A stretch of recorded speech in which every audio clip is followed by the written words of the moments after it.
Warm greetings, Code Monkeys and fellow VEDSies. Welcome back to CodedLockFilms. Today I am going to be doing Matt's challenge. For those of you who have not seen his challenge video, the idea was to do a single take vlog between 4 and 5 minutes in duration, just talking about a singular subject. And today I decided I was gonna talk about our dog Jake.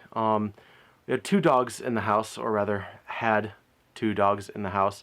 The dog that we still have with us is Addie. She's our little Lhasa Apso Terrier mix. Great big bundle of love. Well, little tiny bundle of love, really. But Jake is no longer with us. It's been a little while since we lost him.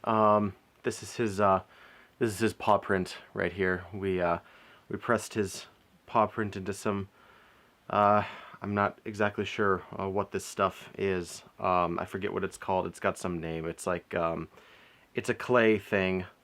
I don't know, but it's designed to, you know, just air cure over time. It retains a little bit of flexibility, but you're not interested in the clay. So yeah, it actually has his date of death back here on the 14th of February of this year. He was the dog. I don't know if you guys have seen in some of my outtakes for the longer reviews, but he was the dog that would always kind of come into my room while I was filming, and he would stick his nose in my face and pant and wonder who the hell I was talking to. My mom has all these really nice pictures of Jake that we were kind of looking through when we had to put him down. His quality of life was really declining. He just wasn't having a good go of it anymore, and it was time for us to let him go. But I don't like to. I didn't so much like looking at those pictures because, you know, they were very nice and very sweet, very posed. It's not how I remember Jake. I remember Jake a little more like this. This is from a previous video that I did on VEDS. I can't remember what year it was. I think it was 2 years ago. I don't know. There'll be a link to it right here and down here. But Jake was not a perfect dog. He was a bit obstinate. He was part of it was the fact that he had trouble hearing. His hearing really started to go, but even when he could hear us perfectly, he was very independent. Didn't listen a lot in the way that dogs often do if they're well trained. He was very much a free spirit, and he gave us a fair share of headaches.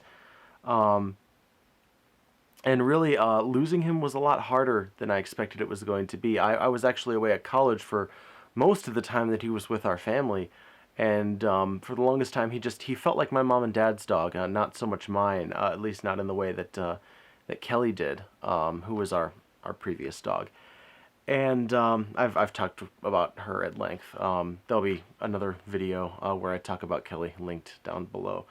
But yeah, it was really hard to lose Jake. We were all there in the room with him when he was euthanized. You know, we were just telling him what a good boy he was, and we gave him treats.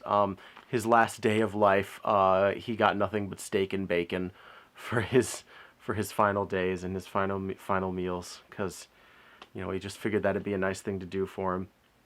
And we had Addie there in the room so that she could smell him and understand that he was dead. And understand why he wasn't going to be coming home. And she was very low-key, very low energy for several days after his death, which is very uncharacteristic of Addie. She's a complete spaz. But yeah, I'm coming up on my time limit here for the video. But yeah, I like looking at that old video of Jake because that's how I like to remember him. He was a weirdo. He was a goofball. He was an odd dog, and that's how I like to remember him. I like to remember the truth. Well, until next time, Code Monkeys and fellow VEDSies, I will see you tomorrow.